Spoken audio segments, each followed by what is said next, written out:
Dr. Emma Gray and I'm the lead clinical psychologist at the British CBT and Counselling Service. And in this video, I am going to show you 8 techniques to help you to deal with a breakup. Now, when a relationship breaks up, this can be devastating, particularly if we weren't expecting it, and you can feel overwhelmed by feelings of rejection, anxiety, anger, loneliness, and you can feel quite hopeless about the future and what it holds for you. So these 8 techniques are going to help you to get through that and come out the other side. Okay, so the first technique is to remember how you are feeling is normal. When we experience a loss, a selection of emotional stages are triggered. And to find out more about these, you can look at the video that I've done about grief counselling, and I'll put a link to that in the description below. But these stages are designed, I suppose, by nature to help us to adapt to a new reality, to live comfortably again despite the loss.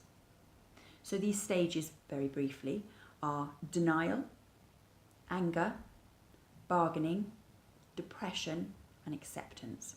We don't move through these stages sort of in a one straight line. We jump around between these stages, but these stages all together will help you to reconfigure your life and move forward in a positive way.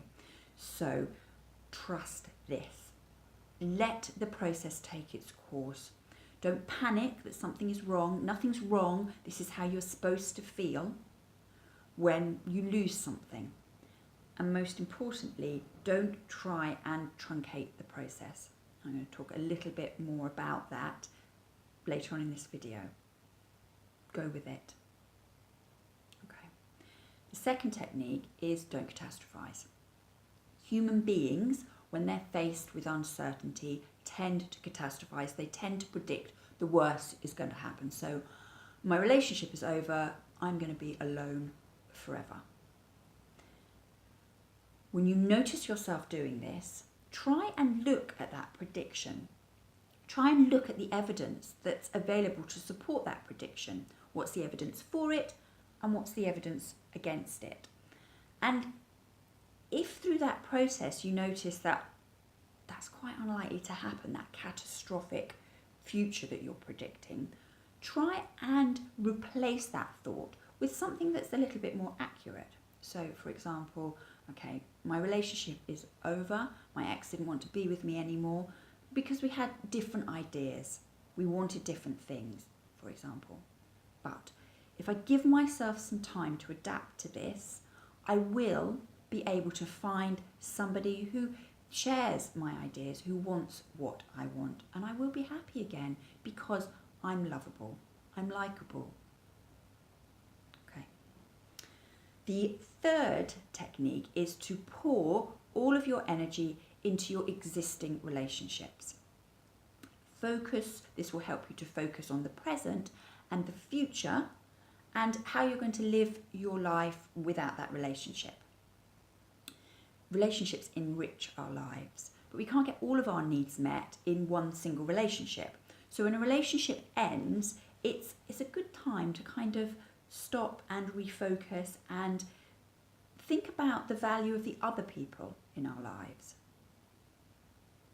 Okay, the fourth technique is to create routines and tasks that give you a sense of achievement and of pleasure. This will make you feel more stable, it will give you some structure, and it will give you a sense of purpose.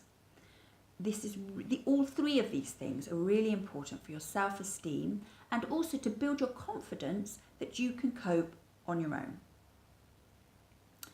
The 5th technique is to take care of yourself.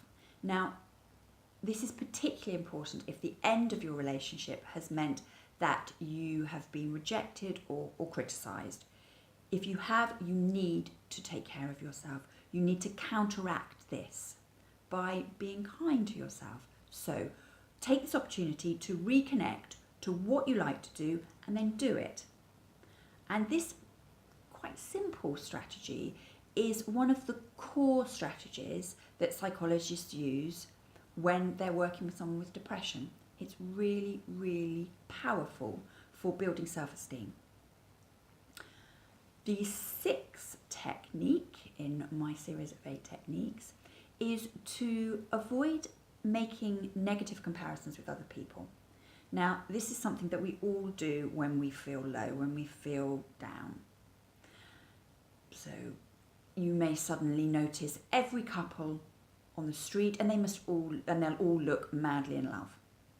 Maybe your friend's partner suddenly seems incredibly attentive. And it will be really hard to see that anybody else is in your position.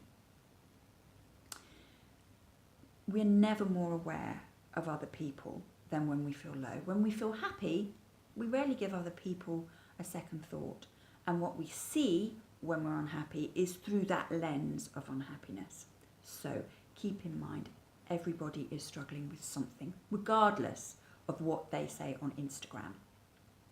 And it's never easier to make a negative comparison with someone else than when we feel low. And this comparison is rarely accurate. So just notice when you're doing that and bear these things in mind. So strategy number 7 is be alone. When a relationship ends, you may notice a panicky feeling and an urge to get straight into a replacement relationship. Don't. It's really important for your long-term health and well-being that you have a confidence that you can be on your own. I suppose the other thing is that it's really hard to make a healthy relationship choice when we're starting a relationship to avoid being alone. Give yourself a chance to build up your confidence that you can be alone. Then all future relationships will be far more fulfilling because you'll be in them because you want to be in them, not because you feel you need to. Finally, the 8th technique is make this count. Make what has happened count. Pause. Take stock. Where are you? What do you want? There's something good to be found in every single experience if we look for it. So trust that you will feel better soon. Trust the idea that nature has equipped you to deal with loss. We have particular psychological and emotional skills that will help us get through difficult periods like the breakup of a relationship. Okay, so that's the end of this video. If it was helpful, please like, subscribe and share with your friends. I'll see you soon.